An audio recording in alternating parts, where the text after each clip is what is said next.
चलिए, सेल्फ आरोग्यम के इस प्रथम सत्र में पुनः पुनः आप सभी का स्वागत है। और दूसरे बैच को हमने आज शुरू किया है। दूसरे चरण में हम प्रवेश कर चुके हैं। पहले बैच की अपूर्व सफलता के बाद ये दूसरा बैच हमारा शुरू हुआ है और इसका आज हमारा सेशन सबसे प्रथम नंबर का सेशन है। और जैसा कि आप लोग सब जानते ही हैं कि आयुर्वेद, जो कि आजकल सबसे अच्छी पैथी बन चुकी है, देश विदेश में लोग इसको प्रैक्टिस करते हैं। लोग आजकल जो हैं दूसरी मेडिसिन छोड़ करके इस मेडिसिन की तरफ, इस पैथी की तरफ बढ़ रहे हैं। लोगों में अलग ही क्रेज है कि हम आयुर्वेदा से अपना इलाज करना चाहते हैं। इतनी इतनी इसमें दवाइयाँ, इतनी इतनी तरह की इसमें चिकित्सा पद्धतियां शामिल हो चुकी हैं। तो ये आयुर्वेद जो है आज एक विश्व स्तरीय चिकित्सा पद्धति बन चुकी है। आप सभी आयुर्वेद से जुड़े हुए हैं और जैसा कि हमारा सेल्फ आरोग्यम में सबसे पहला ही हम टैगलाइन लिखते हैं, बी योर ओन डॉक्टर। तो हम आपको हमारे खुद के डॉक्टर्स कैसे बनाएंगे कि आप जो है अपना घर बैठे इलाज कर सकते हैं, अपने आप को खुद ठीक कर सकते हैं। तो ये सब कैसे संभव हो सकेगा? ये आयुर्वेद और नेचुरोपैथी के सहारे ही संभव हो सकता है। तो बिना किसी देरी के आज का ये सेशन हम शुरू करेंगे हमारा, जो कि सबसे इजी टॉपिक और सबसे इम्पोर्टेंट टॉपिक पर बेस्ड है, जिसका नाम है इंट्रोडक्शन टू आयुर्वेदा। क्योंकि आप लोगों ने बहुत जगह सुना होगा, बहुत दवाइयां आप लोग खाते हैं, सुनते हैं, पढ़ते हैं। आए दिन न्यूज़पेपर्स में, न्यूज में आयुर्वेदा के लिए बहुत सारी चीजें आती रहती है। पर क्या वो थेरेपी सच में आयुर्वेदा की है? क्या आयुर्वेदा कोई ऐसी थेरेपी है जो आप लोगों को ठीक कर सकती है? लोगों का ट्रस्ट ही डेवलप नहीं होता है आयुर्वेदा पे? या यूं कहा जाए कि लोग ओवर ट्रस्ट करते हैं? तो ये आयुर्वेदा क्या है, क्या इसका इतिहास है? और दूसरा, क्योंकि हम जैनिज्म से इसको रिलेट करके देखेंगे बिल्कुल, कि हमारा सबसे पहला ही मोटिव है कि हम जैन पद्धति से खुद को कैसे ठीक कर सके। आज मार्केट में इतनी सारी नॉन वेजिटेरियन चीजें अवेलेबल है, आप किस मेडिसिन पे ट्रस्ट करो, किस डॉक्टर को ट्रस्ट करो, आप कुछ नहीं कह सकते हो। तो हमारे पास इतना नॉलेज होना चाहिए कि हम हमारा इलाज खुद कर सके। हम हमारी जो पैथी है उसके बारे में कितना जानते हैं, कितना समझते हैं, उसके ऊपर आज का पूरा सेशन हमारा बेस्ड रहेगा। Introduction to Ayurveda. आयुर्वेद क्या है, आयुर्वेद का इतिहास क्या है, और जैन दर्शन में आयुर्वेद को क्या स्थान प्राप्त है। आप लोगों को जानकर क्या आश्चर्य होगा, जितने भी हमारे मुनि हुए हैं, ऋषि हुए हैं, सब आयुर्वेद चिकित्सा पद्धति के लिए समर्थन प्रदान करते थे और कई जैन ग्रंथों में इसका उल्लेख भी मिलता है। तो वो क्या है, कैसा है, इसके बारे में आज हम पूरा समझेंगे, ताकि आप लोग एक बार पूरा फर्म हो जाएं, आपके पास इतना कॉन्फिडेंस आ जाए कि आयुर्वेदा सारी चिकित्सा पद्धतियों में सबसे बेस्ट है। ठीक है, तो बिना विलंब के आज हम सेशन को शुरू करेंगे। और हमारे साथ सेशन में जुड़ी हुई हैं शाश्वत धाम की बालिका श्रुति जैन। जो श्रुति जैन है वे बहुत अच्छा शाश्वत धाम में रह करके धार्मिक अध्ययन कर रही है, जैन दर्शन की पढ़ाई कर रही है, और आज वे हमारे बीच में यहाँ पर मंगलाचरण करने के लिए उपस्थित हुई हैं। तो मैं श्रुति जी को बुलाना चाहूंगी कि वे आए और इस हमारे पहले सत्र का मंगलाचरण करके इस सत्र को गति प्रदान करें। आइए श्रुति जी। नहीं किया जा रहा है।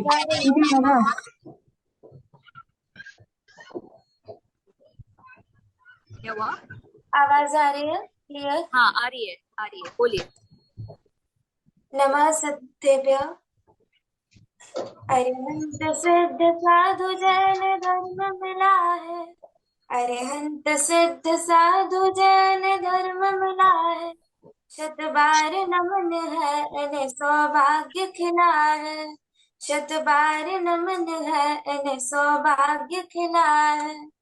उत्तम है यही शरण यही मंगलमय है। उत्तम है यही शरण यही मंगलमय है। इस काल में ये चार ही महासुखमय है। इस काल में ये चार ही महासुखमय है। हम तो महारोगी है संसार असारा। हम तो महारोगी है संसार असारा। ये मोह महाविष है हमें जग में रुलाता। ये मोह महाविष है हमें जग में रुलाता। तुम ही हो महा औषधि ये मोह गलाने। तुम ही हो महा औषधि ये मोह गलाने। तुम एक सहारा हो हमें मोक्ष बताने, तुम एक सहारा हो हमें मोक्ष बताने। अरिहंत सिद्ध साधु जैन धर्म मिला है, शत बार नमन है इन्हें सौभाग्य खिला है। उत्तम है यही शरण यही मंगलमय है, इस काल में ये चार ही महासुखमय है, इस काल में ये चार ही महासुखमय है, इस काल में ये चार ही महासुखमय है। धन्यवाद। जय जिनेन्द्र। बहुत बहुत धन्यवाद श्रुति जी को। बहुत ही सुंदर और बहुत ही मधुर वाणी से इन्होंने मंगलाचरण किया है। ये धर्म का अध्ययन करने वाली बालिका आयुर्वेद और इन सब में भी बहुत अच्छी रुचि रखती हैं, और जैसे भी इन्हें समय मिल पाता है बिल्कुल इन सब चीजों की जानकारी लेती रहती हैं, और हमारे सेल्फ आरोग्य में भी यथासंभव जैसे जैसे बनता है जुड़ती रहती हैं और जुड़ेंगी भी। चलिए, तो बिना किसी विलंब के आज के सेशन को शुरू करते हैं। हमारे बीच में हमारे डॉक्टर दीपक जी जैन वैद्य वे जुड़ चुके हैं, जो 30 वर्षों से इस आयुर्वेद चिकित्सा जगत में नवीन नवीन शोधों के द्वारा बहुत अच्छी अच्छी दवाइयों को खोज कर चुके हैं।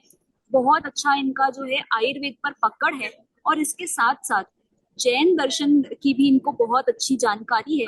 तो पूरे सत्रों में आप लोगों को समझ में आएगा कि कैसे जैनिज्म और आयुर्वेदा को, एक मेडिकल साइंस को आप अपनी लाइफ में बैलेंस कर सकते हैं।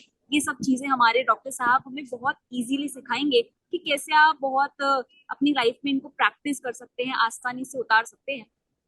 तो बिना किसी विलंब के मैं हमारे डॉक्टर साहब को बुलाना चाहूंगी कि वे आए और आज के सत्र को गति प्रदान करें, और हमारा पहला सत्र यहाँ शुरू होता है, इंट्रोडक्शन टू आयुर्वेद। सभी को जय जिनेन्द्र। आवाज मेरी व्यवस्थित पहुंच रही होगी। इस शाश्वत श्रुति जैन ने मंगलाचरण किया, बहुत ही सुंदरता से किया, और ये इन्होंने हिंदी में स्वयं ने रचा हुआ मंगलाचरण किया और काफी अच्छे भावों के साथ किया। और हम चाहते हैं कि भाई हम भी इस आयुर्वेद के माध्यम से अहिंसक चिकित्सा पद्धति के अंश को अपना करके इस प्रकार से ही मंगलमय मंगल जीवन जिए। मैं भी छोटा सा मंगलाचरण जो कि अष्टांग हृदय का है वो बोल के और प्रारंभ करते हैं। रागादि दोषान् सततानुशक्तान् अशेष काय प्रस्थान शेषा औत्सुक्यमोर्तिदा जगान यो अपूर्व वैद्याय नमोस्तु तस्मै।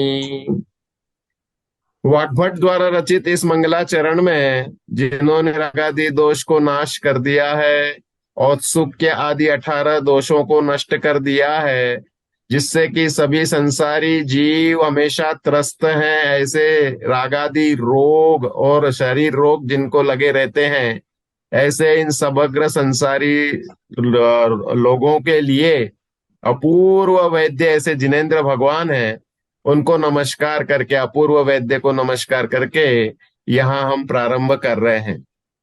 आयुर्वेद का इतिहास, आयुर्वेद कैसे आया, किस प्रकार से आया, इस संबंध में भी हम यहाँ पर जानकारी समझेंगे।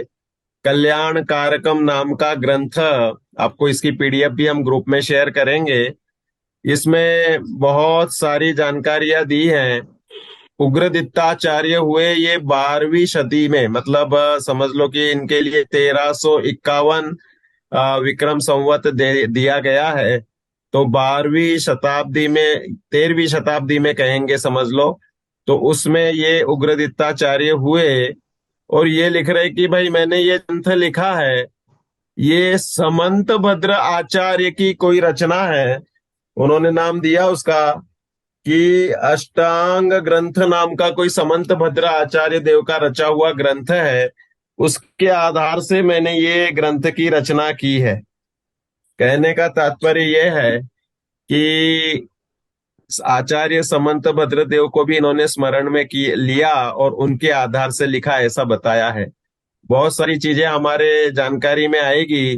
पहले डॉली जी को मैं आमंत्रित करूंगा कि वे इस आयुर्वेद के बारे में आदि पुराण में या जैन दर्शन में उनके पास जो उन्होंने पिछले सत्र में पूरा वर्ष बहुत ही मनोयोग से सुना है, सिंसियरली सबकी नोट्स बनाई हैं और सभी सत्रों को उन्होंने अपने नोट्स के माध्यम से सबको बता बता करके मदद भी की है।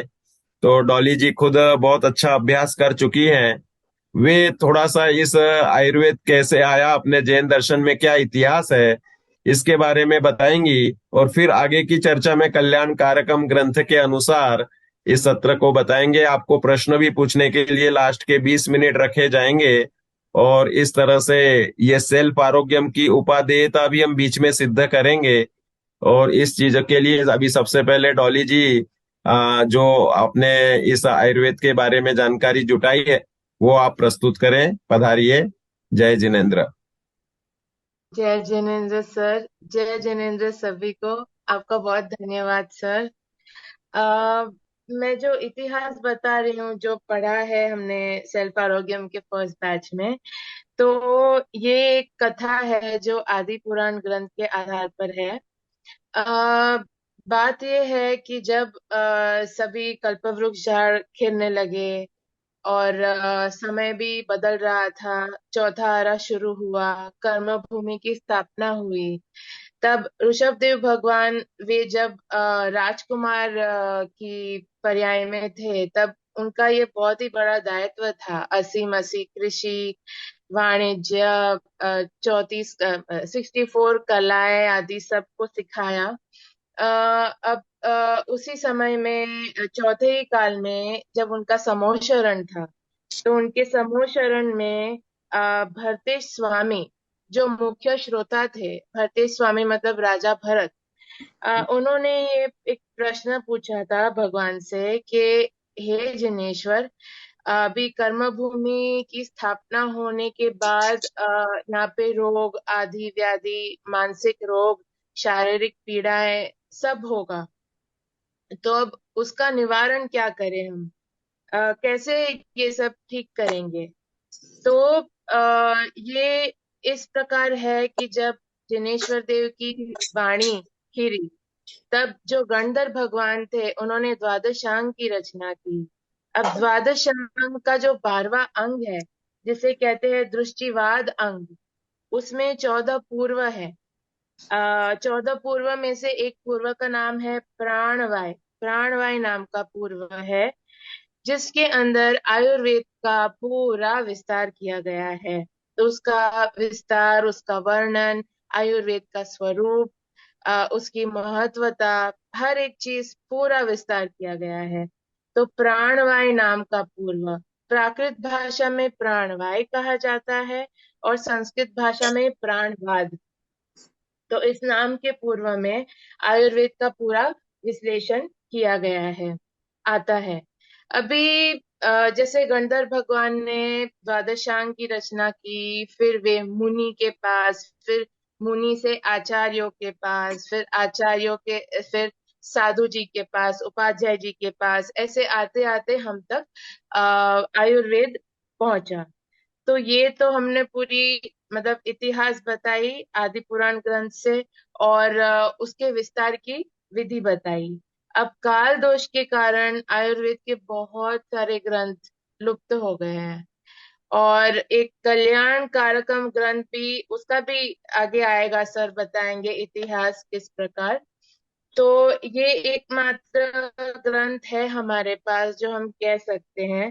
अब जब हम आयुर्वेद की बात करते हैं, दीर्घायु का शास्त्र है, या आयुष्य का विज्ञान भी कह सकते हैं इसको। तो हम जो हमारी सामान्य सोच है आयुर्वेद के बारे में कि भाई ये उपचार करेंगे तो ये ठीक हो जाएगा, ये रोग है तो इसका निवारण ये है, ये उसका उपाय है, और अन्य मति के आधार पे भी आयुर्वेद भी कुछ ऐसे ही है कि ये दवाई खा लो तो तबीयत ठीक हो जाएगी।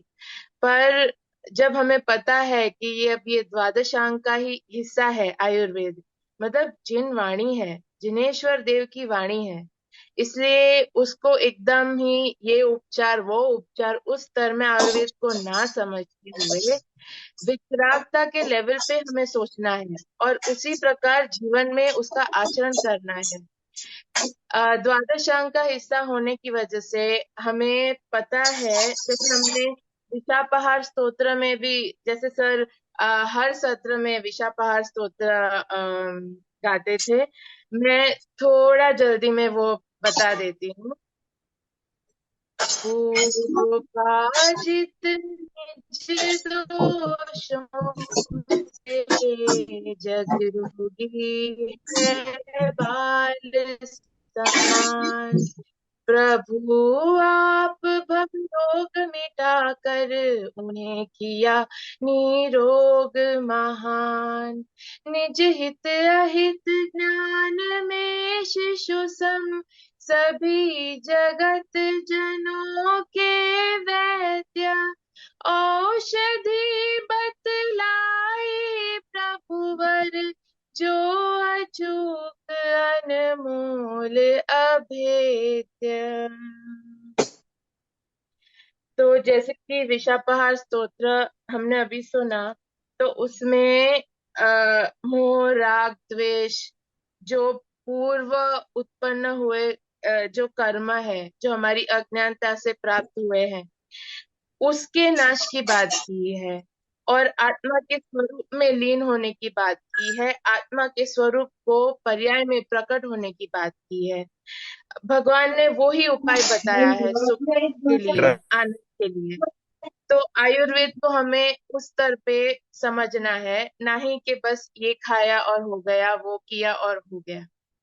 तो एक हमें ये प्रेरणा जरूर मिलती है इससे, अपने लेवल पे अगर हम सोचे तो प्राकृतिक जीवन शैली रखे, कम से कम मन से मन कषाय जितनी कर पाए, जहां तहां से कर पाए, कषाय के पोषण से कषाय को तोड़े, कैसे भी करके मन कषाई जीवन करे, ज्यादा राग द्वेष ना करे और बस इसी प्रकार वितरागता के आधार पे इसका अध्ययन करे।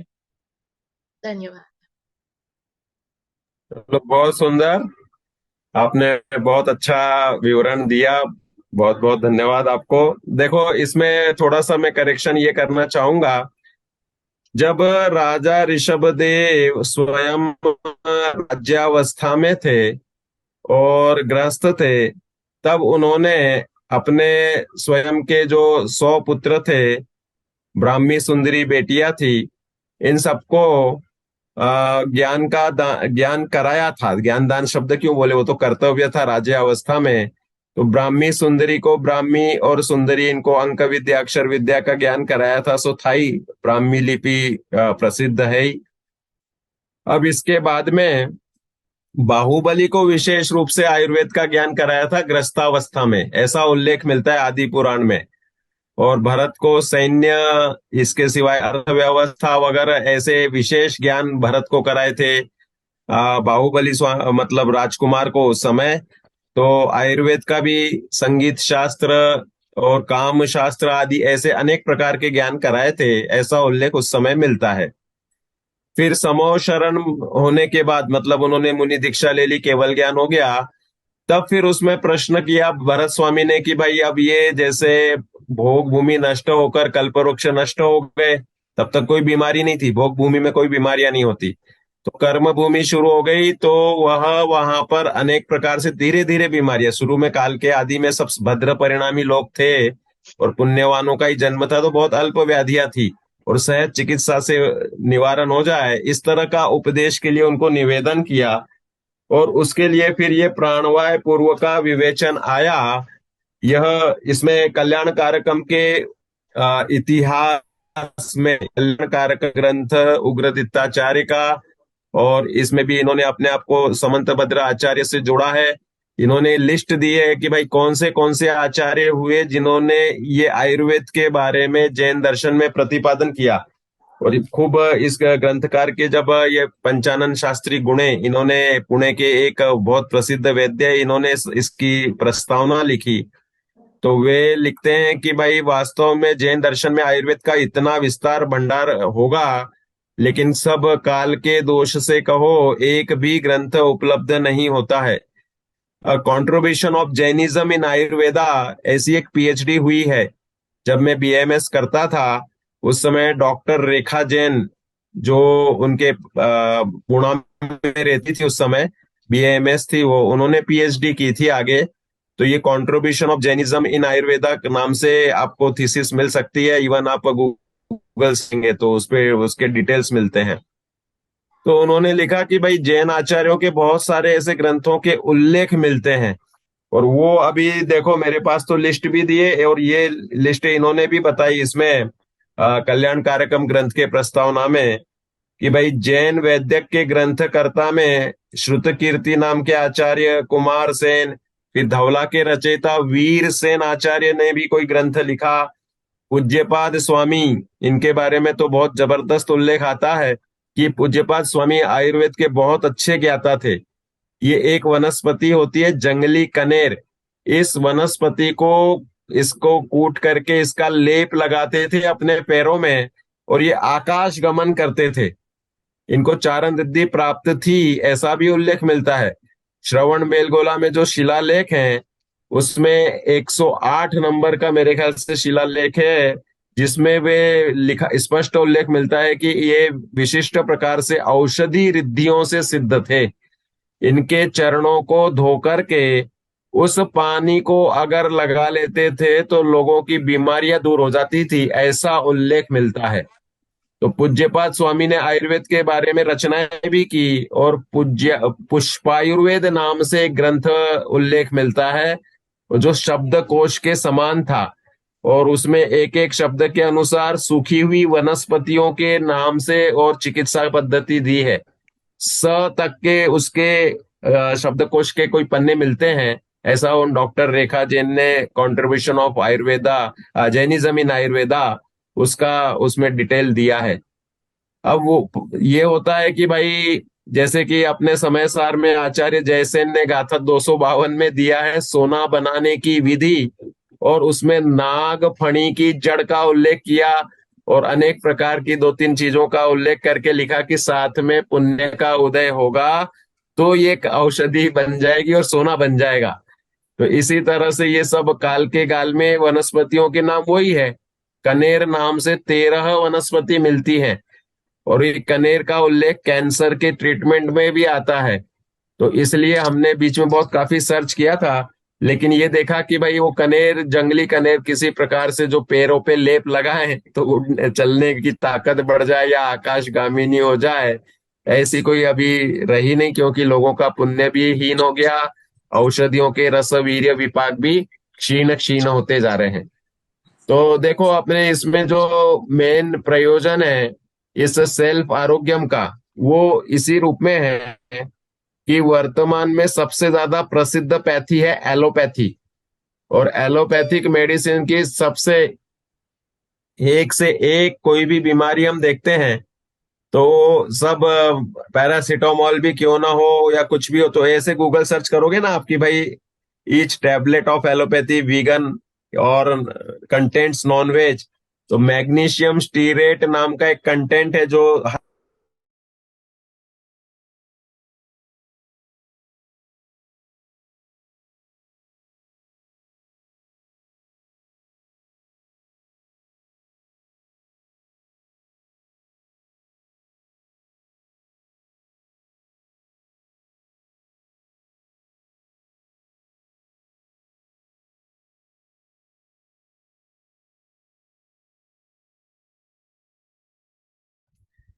तो इस तरह से ये आयुर्वेद के लिए यहाँ पर ये मुख्य रूप से बात बताई है कि यह जैन दर्शन में इसका वर्णन मिलता है। तो देखो अब इसमें जो चिकित्सा की विशेषताएं हैं, तो ये एक तो सबसे पहले सर्वांगीण है। देखो एलोपैथिक वालों के पास में मन और आत्मा का ज्ञान नहीं है, वे मानते ही नहीं कि आत्मा नाम की चीज है और मन नाम की भी चीज है। वे ये इंद्रियों को ही जानते हैं, और जो कुछ दिखता है ये समझ लो पुद्गल रचनाओं को जानते हैं। और आयुर्वेद के आप देख सकते हो कि शारीरिक और मानसिक दोनों दशाओं में सुधार करने वाली चीजें होती हैं। आयुर्वेद में हम एक परिभाषा में बोल देता हूँ फटाक से कि स्वास्थ्य की परिभाषा दी है, समदोष समाग्निश्च समधातु मलक क्रिया प्रसन्न आत्मेंद्रिय मनः स्वस्थ इत्यभिधीयते। तो इसमें समदोष समधातु और मलों की क्रिया भी सम उचित होना, साथ में हम ले रहे हैं प्रसन्नता, किसकी? आत्मा की, इंद्रियों की और मन की भी। तो इसका नाम आयुर्वेद है। तो ये देखो, इसमें सभी औषधियां जो है जड़ तत्वों से मिलेगी, जड़ी बूटियों से, पौधों से, फूलों से, फलों से। इसमें ज्यादा से ज्यादा वनस्पतियों का विशेष रूप से प्रयोग करते हैं, खनिजों का भी प्रयोग करते हैं, मिनरल्स का मतलब, और कुछ रत्नों का भी प्रयोग होता है। प्राकृतिक चिकित्सा के निकट है ये, प्रकृति के निकट है। प्राकृतिक चिकित्सा एक आयुर्वेद का ही अंश हम गिन सकते हैं, जिसे अभी बहुत अच्छे से नेचुरोपैथी के नाम से डेवलप किया गया है। वह भी हम अपने उचित रूप से इस सेल्फ आरोग्यम में पढ़ाएंगे। तो इसके कोई साइड इफेक्ट्स नहीं होते हैं। अनेक प्रकार की बीमारियों में, पुराने में, सब में ये प्रभावशाली है। भोजन और जीवन शैली से ही रोगों को दूर रखने की पद्धति आयुर्वेदिक है। और आयुर्वेदिक चिकित्सा सबसे सस्ती चिकित्सा है। क्यों? क्योंकि हम इसको जो उपलब्ध जड़ी बूटी और मसाले काम में लेंगे, उससे हमें बहुत सारी चीजें इसमें मालूम पड़ जाएंगी। और ये फरवरी 2022 में केन्या के पूर्व प्रधानमंत्री की बेटी की आंखों की जो गंभीर और जीर्ण समस्या हुई थी, कहाँ की? केन्या की। तो वह केन्या के उस प्रधानमंत्री की बेटी की केरल में एक उन्होंने आयुर्वेदिक वर्कशॉप में, वेधशाला में, वहां पर उनको नेत्र तर्पण वगैरह करके और औषधियां दे करके बिल्कुल परफेक्ट किया गया था। ये रिकॉर्ड आपको फरवरी 2022 के इसमें मिल जाता है। तो इस तरह से आयुर्वेदिक चिकित्सा की यहाँ विशेषताएं आपको कुछ बताई है। और इसके अलावा बाकी इसमें आगे हम चलते हैं, तो ये कुछ मेन प्रयोजन क्या है। ये तो आयुर्वेद का मतलब जीवन का बोध कराएंगे, how to live in life, how to live स्वस्थ, कैसे स्वास्थ्य जीवन जिया जाए। दूसरा, स्वस्थस्य स्वास्थ्य रक्षणम आतुरस्य विकार प्रशमन, ये दूसरे सेकंड नंबर का पॉइंट दे रहे हैं। स्वस्थ व्यक्ति और आतुर मतलब रोगी के लिए उत्तम मार्ग बताने वाला विज्ञान है। भाई, स्वास्थ्य को टिकाए रखना भी तो सबसे जरूरी है। अगर आप कभी बीमारी नहीं होगे तो सबसे अच्छा है। कदाचित हो जाते हो तो तुरंत उसे चिकित्सा से कैसे शमित किया जाए, ये आयुर्वेद में समझना होता है।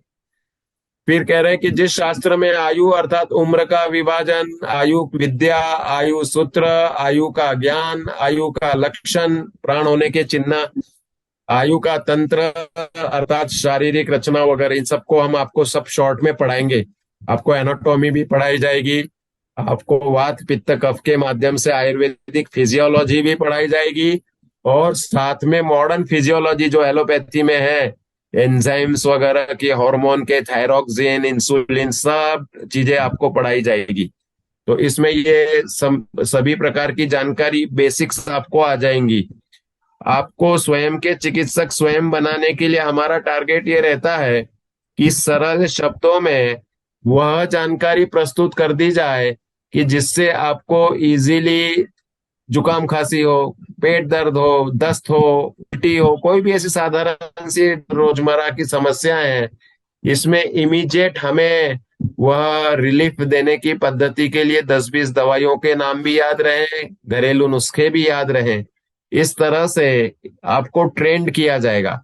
आपको इससे लाइसेंस लेकर के प्रैक्टिस करने की परमिशन नहीं मिलेगी, क्योंकि उसका तो 5.5 साल का BAMS कोर्स होता है। प्रैक्टिकल नॉलेज भी उसके लिए इंटर्नशिप वगैरह होती है। तो अपन ऐसा कुछ वो काम नहीं कर रहे हैं। हम जो कर रहे हैं वो सेल्फ आरोग्यम, स्वयं के चिकित्सक स्वयं बनने की विधि सिखा रहे हैं, और वह भी अहिंसक पद्धति से जैन धर्म के परिप्रेक्ष्य में प्रासूक औषधियां, अहिंसक औषधियों से बनने की विधि सिखा रहे हैं।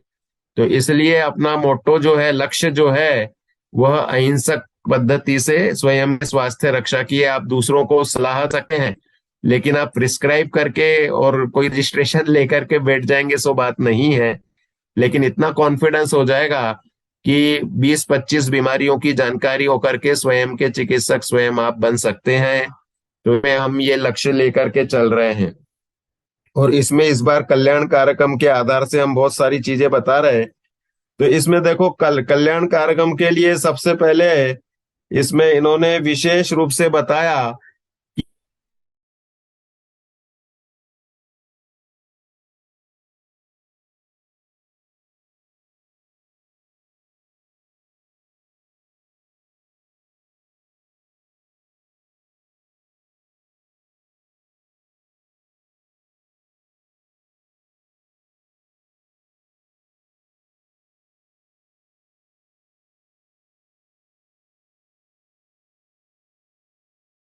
और ग्रह शमन विधि के सिद्धसेन आचार्य ने विष और ग्रह शमन विधि के ऊपर भी मंत्र तंत्र वाला ग्रंथ लिखा है। भाई मंत्र चिकित्सा पहले चलती थी, और ऐसे अभी भी गाँवों में मिल जाएंगे आपको कि कुछ मंत्र बोल के सांप का जहर उतार देंगे।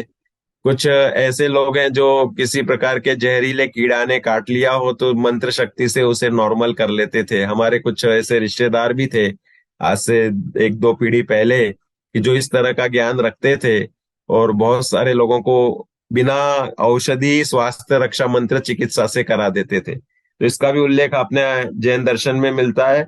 और दक्ष गुरु और मेघनाथ नाम के आचार्य हुए, इन्होंने शिशु रोगों के ऊपर बहुत सुंदर ग्रंथ लिखा था। सिंहनाद नाम के कोई मुनि हुए जिन्होंने शरीर बलवर्धक चिकित्सा का नाम का कोई ग्रंथ लिखा है। इस तरह से बहुत सारे उल्लेख मिलते हैं। पूज्यपाद आचार्य का शालाक्य शिरोभेदन नाम का ग्रंथ है। पात्र केसरी जो हमने अभी बताए, उन्होंने शल्य तंत्र के ऊपर भी ग्रंथ लिखा। ऐसा क्लियर क्लियर उल्लेख मिल जाता है, लेकिन ये ग्रंथ अभी उपलब्ध नहीं होते हैं। काल के गाल में सब चले गए या ढूंढने की जरूरत है। ये सब इतनी सारी जानकारी दी है। अब इसमें बहुत सारी चीजें दी हैं कि भाई वैद्य शब्द का अर्थ क्या है। वैद्य शब्द, आयुर्वेद शब्द का अर्थ समझ लिया। अब वैद्य शब्द के लिए लिख रहे हैं कि जीवादि समस्त पदार्थों के लक्षण को प्रकट करने वाले केवल ज्ञान को कहते हैं विद्या। और जो इस विद्या से उत्पन्न ग्रंथ को या ज्ञान को ग्रहण करता है उसे वैद्य कहते हैं। मतलब केवल ज्ञान के द्वारा प्रतिपादित जो विद्या है उसको ग्रहण करने वाले को वैद्य कहते हैं। और इसके अध्ययन करने वालों को, इन ग्रंथों के अध्ययन करने वालों को, प्रयोग में लेने वालों को वेदति इति वेद्यः, जो ज्ञान का अनुभवन करते हैं उन्हें वैद्य बोलते हैं। इस तरह से वैद्य की परिभाषा दी है। और इस संबंधी आयुर्वेद के लिए भी शब्द दिया है कल्याण कारकम में कि सर्वज्ञ तीर्थंकर के उपदिष्ट तत्व का विवेचन है और इसके ज्ञान से मनुष्य को आयु संबंधी सभी बातें पता मालूम होती हैं, इसलिए यह वेद के समान सो आयुर्वेद है। देखो हम रोज स्तुति सुबह करते हैं तो उसमें बोलते भी हैं, मैं वेद चारों सदा चाहूं। तो इसमें वेद अर्थात चारों अनुयोगों को वेद कहा गया है। तो इस रूप में यह वैद्य शब्द में वेद को जानने वाला सो वैद्य, ऐसा भी, और आयुर्वेद को भी एक अनुयोग के इसमें ही ग्रहण करने की यहाँ उल्लेख इन्होंने किया है।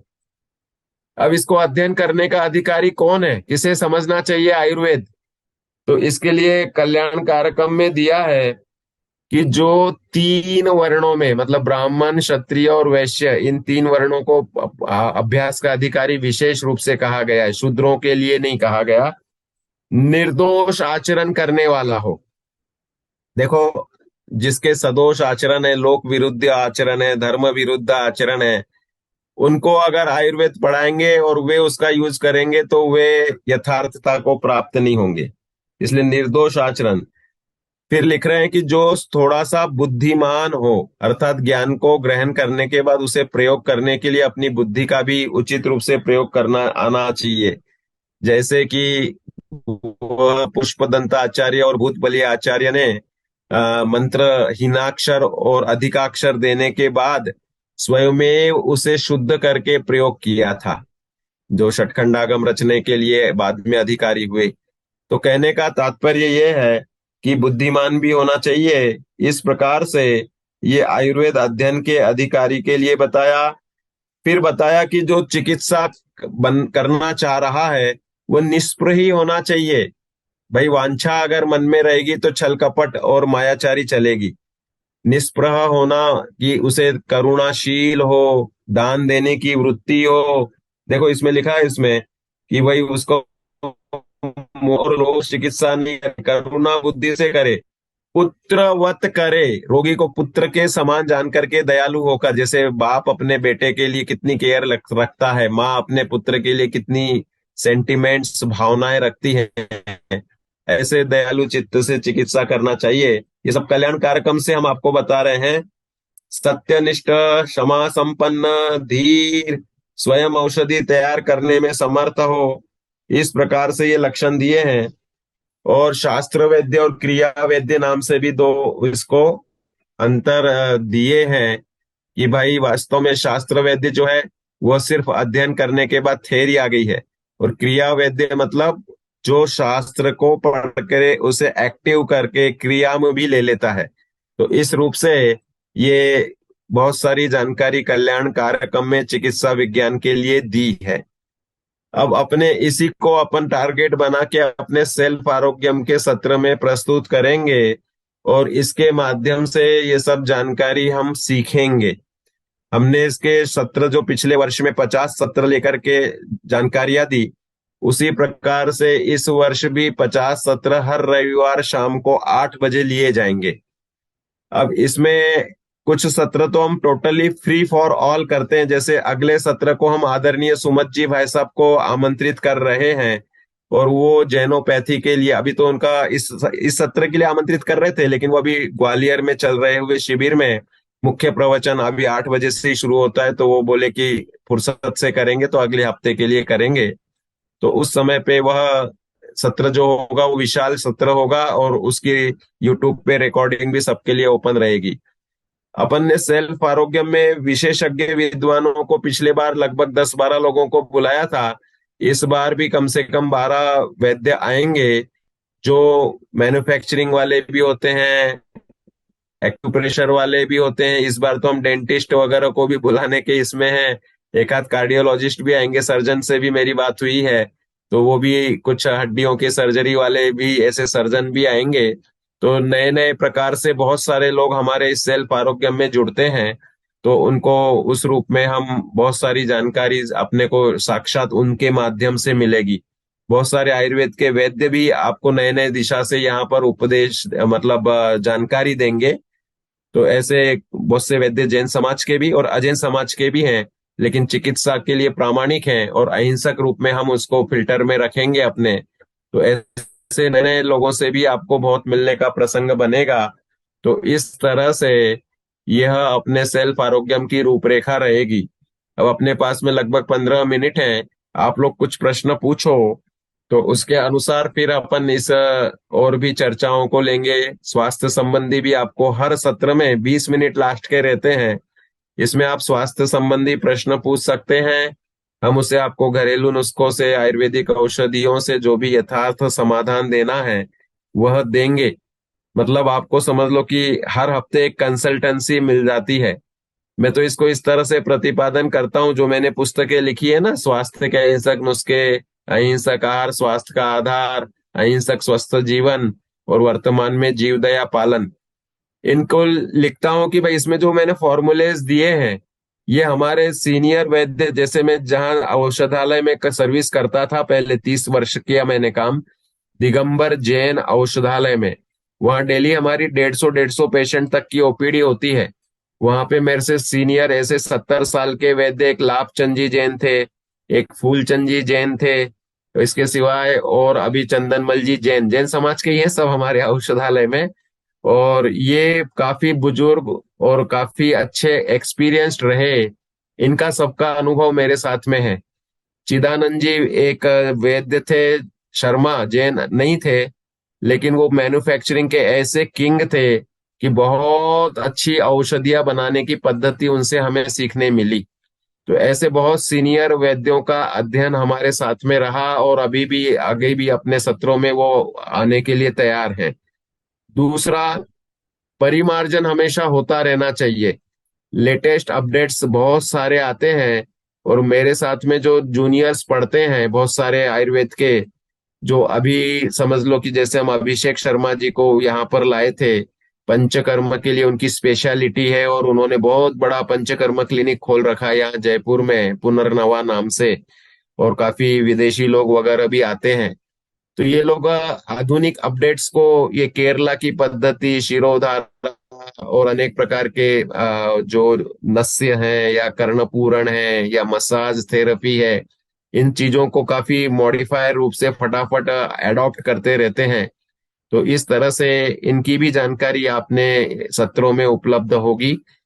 और इसके सिवाय जो बाकी जिन्होंने नए नए आविष्कार किए, ऐसे ऐसे चमत्कारिक बहुत से वैद्य होते हैं, जैसे हमारे यहाँ पर अशोक जी गोदा है, आदर्श नगर चिकित्सालय में भी मैंने 2 साल, तो उसमें ये बहुत सारी चीजें देखी हमने कि साधारण सी औषधि देंगे और वह लोगों के ऊपर असर करेगी। मैं सीखा, गोगो पटवर्धन नाम के एक वैद्य थे, और उनकी थोड़ी सी बात बताना जरूरी समझता हूँ कि वो हर व्यक्ति को एक पीली पाउडर देते थे, और उससे लोगों को बहुत जल्दी फायदा आता था। तो उनसे मैं पूछता था कि ये पीली पाउडर क्या चीज है। तो सब आप लोग समझ चुके होंगे पहले जिन्होंने सुना है, कि वो एक हल्दी सिंपल देते थे।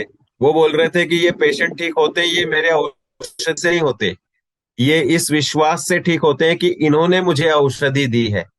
बोले ये जो रेपुटेशन होती है, जो ये विश्वास जीतना होता है, ये बहुत बड़ी चिकित्सा का मूल सिद्धांत है कि वैद्य के ऊपर आपका भरोसा है, प्रामाणिकता, अगर वैद्य की ख्याति प्राप्त है तो नियम से उसके माध्यम से ली हुई औषधि काम करती है।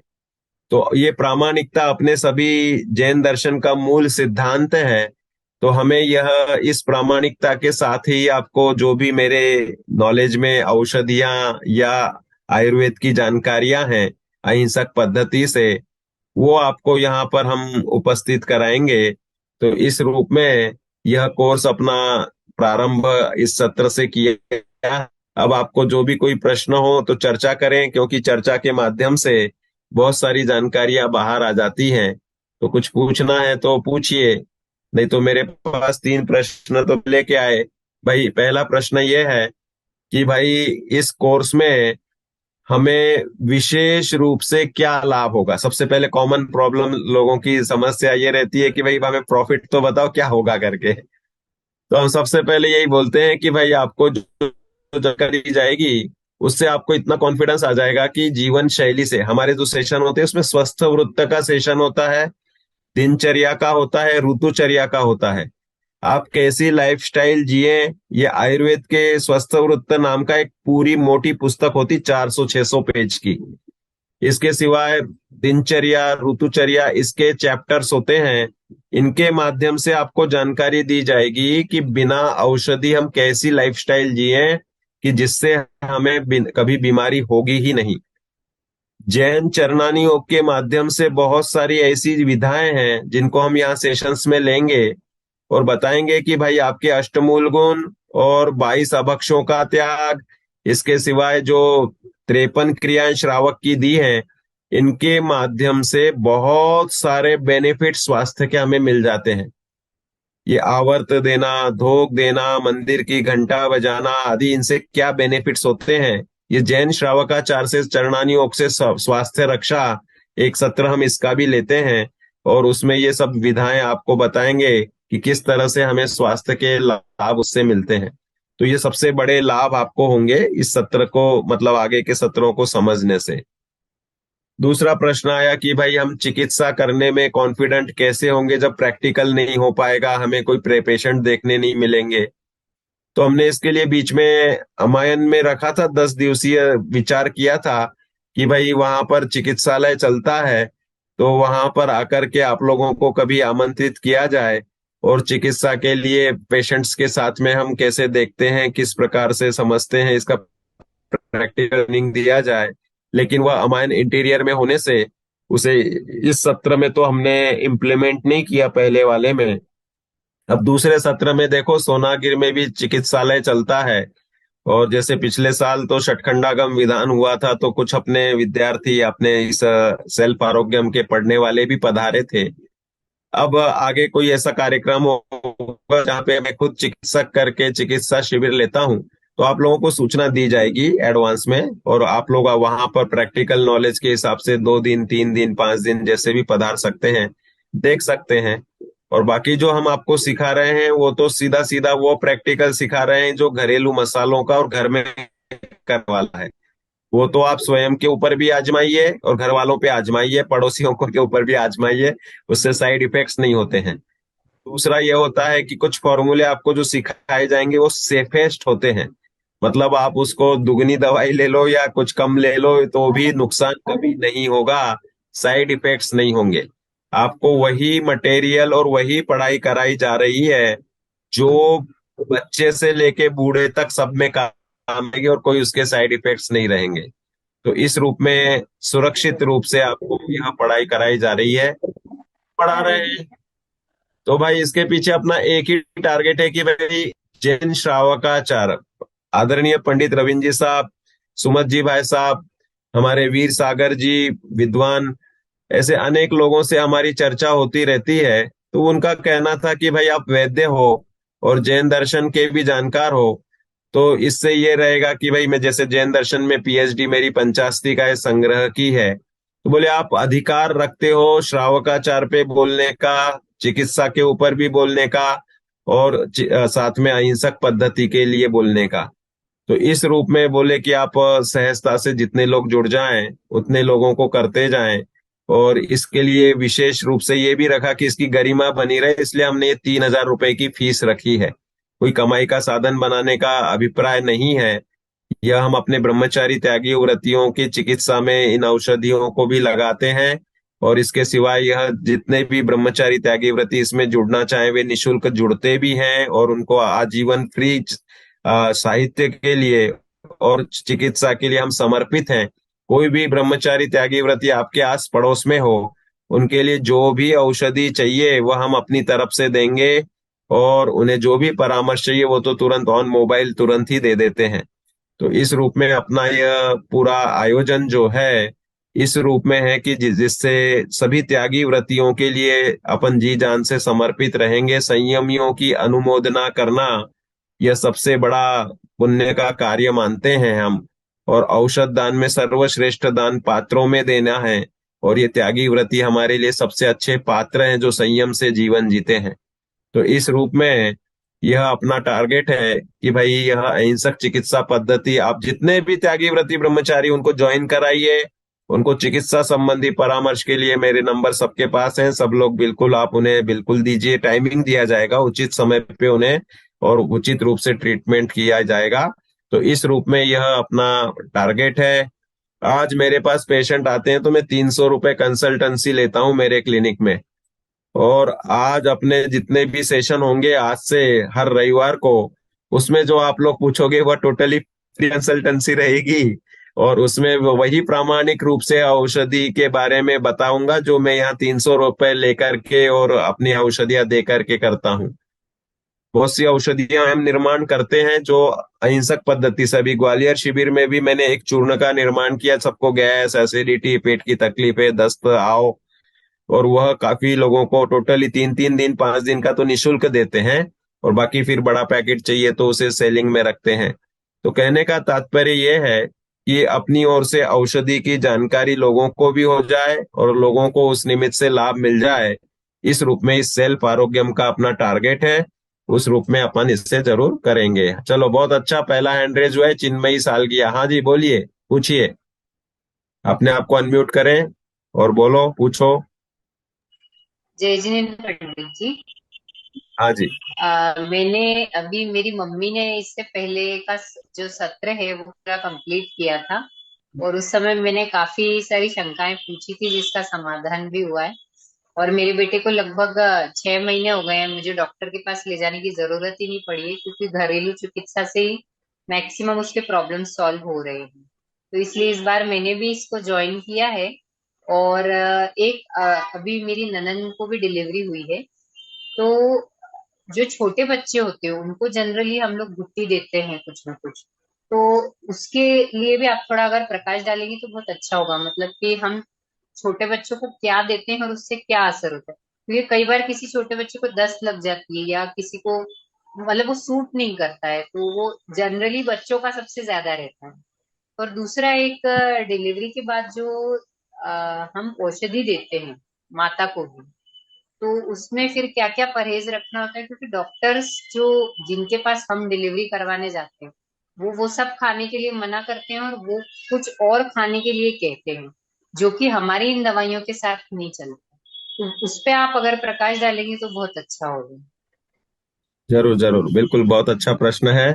और इसमें सबसे मेन बात तो यही है कि नियोनेट्स, जो भी तुरंत के जन्मे हुए बालक होते हैं, नवजात, इनमें बहुत कम चिकित्सा पद्धति चलती है। इसमें जो तकलीफ है वो है माँ के माध्यम से, मतलब बच्चों को कोई तकलीफ हो तो माँ की फीडिंग होने के कारण वह नेसेसरी होता है कि माँ के उसमें चिकित्सा के लिए औषधि दी जाती है।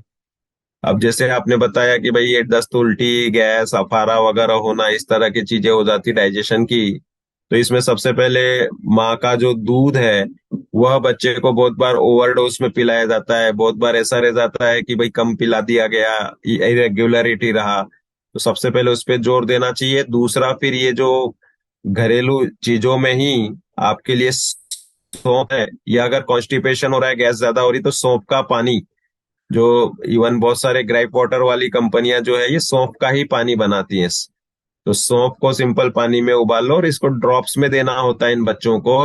4 बूंद दिन में 3 बार दे दी तो ये गैस, एसिडिटी या पेट में कोई अफरा वगैरह हो रहा हो इसके लिए ठीक काम करेगा। पेट पे ही थोड़ी सी हींग लगा दी, या अजवाइन को पानी में उबाल करके वह पानी लगा दिया नाभि पे, थोड़ा सा नमक का पानी डालने से भी गैस, अफरा वगैरह चला जाता है बच्चों का। और बाकी तो माँ को जो अगर तकलीफ है तो माँ को फिर वह सौंफ जीरा सेक के देना है, या गैस वाली अभी पत्ती कर चूर्ण वगैरह हमने जैसे कहा रखो, तो वह देना होता है।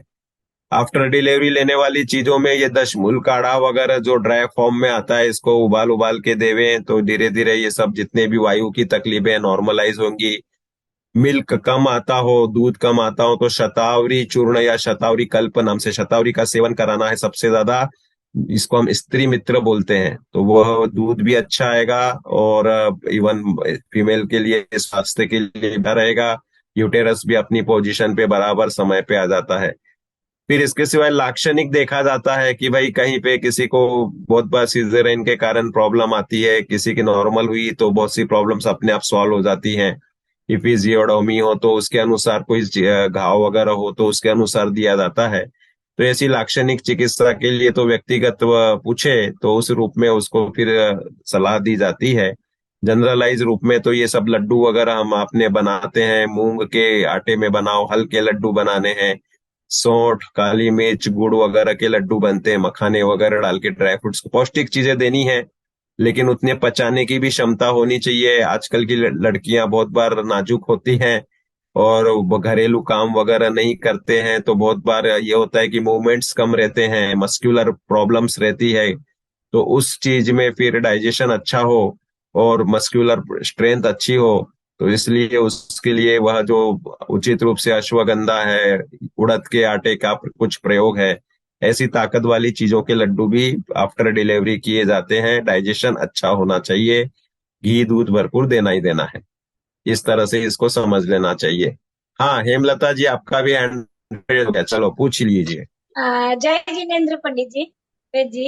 हम्म। मैं ये क्वेश्चन करना चाह रही हूँ कि रूमेटॉइड आर्थराइटिस, जो वात या आम वात जो भी कहता है, उनका अपना आयुर्वेद में और एलोपैथी में तो ये ट्रीटमेंट क्या है? यानी आयुर्वेद ही लेना चाहिए या कब तक, ऐसा उसका सॉल्यूशन है या नहीं ऐसा अपने आयुर्वेद में? 100%, बिल्कुल बिल्कुल, बहुत सुंदर प्रश्न है। 100% सॉल्यूशन है इसका। देखो ये होता है कि भाई बहुत बार अभी 90% केसेस में स्टडीज आ गई हैं कि भाई सूर्य की रोशनी लोग कम लेते हैं तो विटामिन डी के रेशो बॉडी में कम है। जहां भी रूमेटॉइड आर्थराइटिस या सिंपल आर्थराइटिस, संधिवात या आमवात होता है, तो इनमें जनरली विटामिन डी के रेशो कम पाए जाते हैं। तो ये नेसेसरी है कि उचित 20 मिनट क्यों ना हो, स्किन पे या घुटने पे या जो भी जोड़ों पे आपको तकलीफ है, खास करके रीढ़ की हड्डी में अगर आप ले लेते हैं खुली पीठ पर धूप 20 मिनट, तो उससे आपका विटामिन डी का रेशो विदिन 1.5 महीने अच्छे पॉजिटिव लेवल पे चला रहा है। 6 महीने में तो लेवल 8 से 28 ऐसे मैंने बहुत से पेशेंटों में देखी है।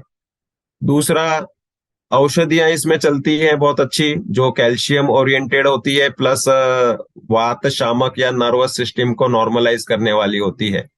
तो गुग्गुल कल्प इसमें विशेष रूप से देते हैं, योगराज गुग्गुल, सिंहनाथ गुग्गुल, आम वातारी रस, या फिर और भी त्रयोदशांग गुग्गुल वगैरह, कोक्षुरादि गुग्गुल। गुग्गुल गुग्गुल शब्द से जितने मिलेंगे ये सब वात व्याधियों पे दिए जाते हैं। तो इस रूप में वह पेशेंट टू पेशेंट वेरी होता है। तो सामान्य रूप से यही रहेगा, मेथी दाना दो, अलसी दो, जीरे का प्रयोग अच्छा करो, ये सब कैल्शियम रिच चीजें हैं। अब अपना सत्र जब लेंगे इसके ऊपर तो काफी डिटेल में इसकी जानकारी देंगे। अभी तो आप इतना समझ लें। इसके सिवाय आप लोगों को एक जानकारी और देनी है कि मेरा यूट्यूब चैनल है डॉक्टर दीपक जैन वैद्य नाम से। इसमें 2-2 मिनट के नुस्खों के ऊपर हमने जो भी जैसे पूछा, जोड़ों के दर्द में क्या दें या आर्थराइटिस में क्या करें, उसके छोटे छोटे वीडियो मैंने बना रखे हैं, 2-2, 3-3 मिनट के। और उसमें भी औषधियां और घरेलू नुस्खे ही दिए हैं, वे प्रामाणिक हैं। तो आप उस पे भी सुन करके बहुत सा समाधान प्राप्त कर सकते हैं, और उससे आपको बहुत सा गाइडेंस मिल जाएगा। तो उसमें बहुत अच्छे से जानकारियां दी है, वो आप बिल्कुल वहां से सुन सकते हैं। तो चलो, श्रुति तो आज लेफ्ट हो गई है, उसका नेट कम रहा, उधर दिल्ली में प्रोग्राम में वह व्यस्त है। तो मैं ही समापन करता हूँ कि भाई हमने आज के सत्र में इस सेल्फ आरोग्यम की उपयोगिता भी समझी, और हमने जैन दर्शन के अनुसार इस आयुर्वेद के इतिहास को भी समझा। ये अजैन लोग बताते हैं दक्ष प्रजापति ब्रह्मा थे, वो अश्विनी कुमार वगैरह ऐसा इतिहास देते। धन्वंतरी ने फिर आविष्कार किया, समुद्र मंथन के दौरान निकले, फिर अमृत कलश लेके निकले, और फिर वह राक्षसों ने छीन लिया। फिर विष्णु मोहिनी बन के आए, उन्होंने पिलाया अमृत, और फिर जो अमृत की कुछ बूंदे गिरी तो उससे कुछ वनस्पतियों की उत्पत्ति हुई। फिर वह धन्वंतरी पूरे आयुर्वेद का प्रचार करते रहे। ऐसी उनकी कपोल कल्पित कहानियां हैं जो प्रत्यक्ष विपरीत है, क्योंकि वास्तव में हम अगर प्रत्यक्षता से देखें तो ऐसी कोई रचनाएं, ऐसी कोई संभावनाएं नहीं होती है। तो इस तरह से बहुत सारे उनके इतिहास चलते हैं। हमारा जो इतिहास है वह प्रामाणिक है, केवली के द्वारा यह द्वादशांग में वर्णित है। तो यह भी हमें विशेष रूप से समझना चाहिए। यद्यपि वर्तमान में हमारे जैन दर्शन के आयुर्वेद के कल्याण कारकम, दुर्गारिष्ट ऐसे 2 पुस्तकें उपलब्ध होती हैं। भद्रबाहु संहिता में आयुर्वेद का कोई विशेष वर्णन नहीं है, लेकिन फिर भी अरिष्ट आदि का वर्णन है। तो इस रूप में वो ज्योतिषी का ग्रंथ माना जाएगा भद्रबाहु संहिता। 3 ग्रंथों के नाम में लिए हैं। बाकी और ऐसे कोई ग्रंथ आपके भी जाने में आवे तो जरूर नॉलेज में लाना। और बाकी फिर अभी जो आयुर्वेद पढ़ते हैं उसमें से हमें फिल्ट्रेशन अहिंसक पद्धति का करके उसे समझना होता है। तो उसकी चर्चाएं हम अपने सत्रों में आगे से करेंगे। तो आप सब लोगों ने इसमें शामिल हुए और आगे भी इसमें बराबर व्यवस्थित शामिल होते रहें। आपको जो भी शंकाएं पूछनी है जरूर पूछें। 20 से 30 मिनट लास्ट के हम इसी की शंका समाधान में देंगे, तो अपना यह कार्यक्रम अच्छे से चलता रहेगा। सभी को नियम से एक ही भावना रखें हम, सर्वे सुखी न संतु, सर्वे संतु निरामयः। सभी सुखी रहें, सभी निरामय मतलब निरोगी रहें, कोई बीमारी नहीं हो। ऐसी भावना के साथ में इस सत्र को यहाँ पर मैं पूरा करता हूँ। सभी को जय जिनेन्द्र। हमारे शाश्वत धाम की छोटी सी बालिका श्रुति स्पेशल मेरे निवेदन पे आज के आज यहाँ पर पधारी, बहुत सुंदर स्वर चित मंगलाचरण किया। इसके लिए श्रुति को विशेष धन्यवाद। और भी हम बालिकाओं को बुलाते रहेंगे और सबको मंगलाचरण या जो भी धीरे धीरे इस कला में उनको माहिरत कराएंगे। और इसके अलावा वो भी सेल्फ आरोग्यम को सब बिल्कुल ज्वाइन कर सकती हैं। इस तरह से यह अपना काम चलेगा। सभी को जय जिनेन्द्र, धन्यवाद। यहाँ पूरा करते हैं। जय जिनेन्द्र। जय जिनेन्द्र, जय जय जिनेन्द्र। जिनेन्द्र। जय जिनेन्द्र।